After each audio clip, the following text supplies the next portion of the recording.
मैंने कहा यार ये तो पाक फ़ौज ना हुई बल्कि 16 साल की नाज़ुक तरीन हसीन और जमील सी लड़की हुई जो किसी गली मोहल्ले में गुजरते हुए हर वक्त वो ख़तरे में रहती है। ये कौन सा तरीका हुआ कि कौम कड़ी हो जाए? कौम कड़ी है, पाक फ़ौज ख़तरे में है, मुल्क ख़तरे में है। ये बातें हम 76 साल से सुन रहे हैं। आज मैं यहाँ पर आया हुआ हूँ अली टाउन में, तो ये नज़ारा भी था। वैसे काफ़ी दिनों से सोच रहा हूँ, मैं ट्विटर पर भी देखता हूँ, फेसबुक पर भी देखता हूँ, और बल्कि 76 सालों से पढ़ते देखते सुनते चले आ रहे हैं। आज मैं लफ्ज़ फ़ौज इस्तेमाल करना चाहूँगा। ये लफ्ज़ यकीनन बहुत ख़तरनाक है। पूरे पाकिस्तान में गिने चुने लोग हैं जो इस लफ्ज़ को इस्तेमाल करते हुए तनकीद करते हैं। ये इंतहाई डेंजरस लफ्ज़ है और डायरेक्ट चार्ज शीट होता है बंदे के ख़िलाफ़। लेकिन आज मैं कुछ हक़ाइक़ की तरफ आपकी तवज्जो दिलाना चाहता हूँ। हम कुछ जुमले सुनते, देखते और पढ़ते चले आ रहे हैं।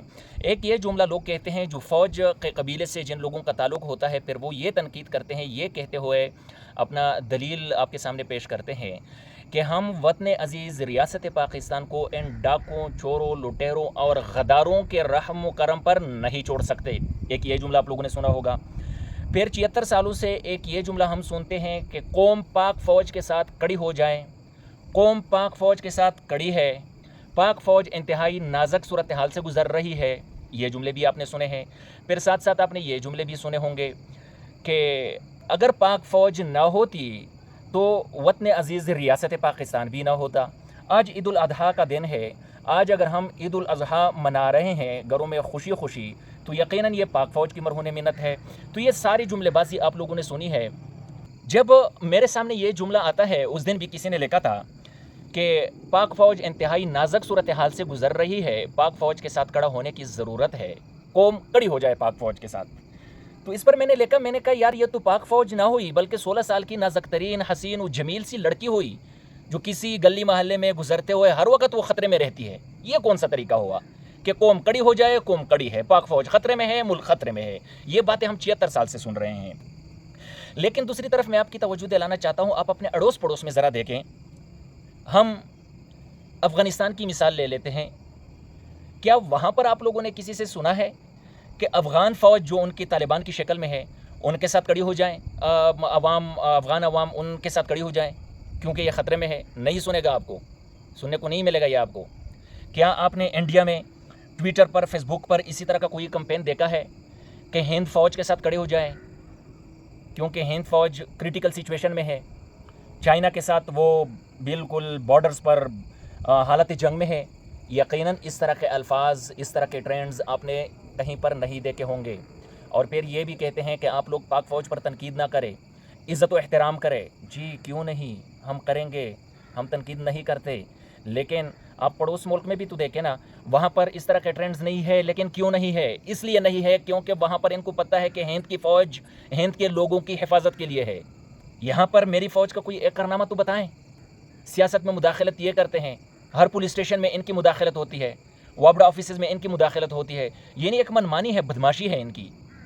तो फिर कैसे हम तनकीद ना करें या कैसे इनका एहतराम करें? इनको एहतराम चाहिए, इनको तनकीद सुनना पसंद नहीं है, तो फिर अपना किरदार दुरुस्त करें। किरदार यकीनन दुरुस्त करेंगे तो हम इनको दिल जान से सलाम भी करेंगे, हम इनको अपने पलकों पर बैठाएंगे। ये हमारी फ़ौज है। हम ये जानते हैं कि अपनी रियासत में फ़ौज ज़रूर होगी, और अगर अपनी फ़ौज नहीं होगी तो फिर किसी और मुल्क की फ़ौज होगी। ये भी हम जानते हैं। ऐसा नहीं है कि हम कोई जाहिल अनपढ़ गवार लोग हैं, हम ये जानते हैं। लेकिन हम तंग हैं, हमारे तहफ़्फ़ुज़ात हैं, हमारे गिले हैं, हमारे शिकवे हैं। उसका ज़ाला कौन करेगा? इस वक्त हमारी पाक फ़ौज को होश के नाखून लेने चाहिए। जो हालात वतन अज़ीज़ में बने हुए हैं, यकीनन हम तड़पते हैं, हमें दुख होता है, इससे हमारी रियासत का नुकसान होता है, और इस नुकसान की फ़िक्र भी हमें है। हम नहीं चाहते हमारी रियासत का नुकसान हो। लेकिन अगर दूसरी तरफ मैं ये कहूँ कि हमारी फ़ौज को इसकी फ़िक्र नहीं है, तो मेरे ख़्याल से कोई हर्ज नहीं होगा। क्यों? क्योंकि हमारी फ़ौज, हमारी रियासती इदारे इस वक्त डंडे की ज़ोर पर, बंदूक की नोक पर अवाम को तस्लीम कर रही है। और हम तस्लीम नहीं है, मगर हम सीवियर रिएक्शन इसलिए नहीं देते क्योंकि अगर हम सीवियर रिएक्शन देंगे तो हमारा मुल्क टूटेगा। तो अब मुझे बताएं, फ़िक्र किसको है? वतन अज़ीज़ की फ़िक्र हमें है, इनको नहीं है। जिस दिन हमें भी ये फ़िक्र ना रही ना تو پھر ہم جب سیویئر ریئیکشن دیں گے تو یقین کریں پھر کچھ بھی باقی نہیں رہے گا. یہ میں ہر بندے کی دل کی آواز آپ کو بتا رہا ہوں. تالیاں ایک ہاتھ سے نہیں بجتی, تالیاں دونوں ہاتھوں سے بجتی ہے. تو میرے خیال سے ہم سب کو مل بیٹھ کر سوچنا چاہیے. اور ہماری فوج نے 76 سال مزے لوٹ لیے, اب بس کر دیں.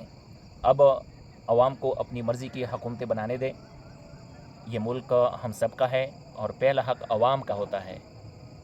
آپ تو نوکر ہوتے ہیں, چاہے فوج ہے, پولیس ہے, ایف سی ہے, کوئی بھی ہو, پارلیمنٹیرینز ہے, یہ تو نوکر ہوتے ہیں. آپ کا بیسک جو ایم ہوتا ہے وہ تو اپنی عوام کو پروٹیکٹ کرنا ہوتا ہے, ان کو فیسیلیٹیٹ کرنا ہوتا ہے, نہ کہ ان پر ظلم, جبر اور بربریت کے یہ بڑے بڑے پہاڑ توڑ دیے جائیں.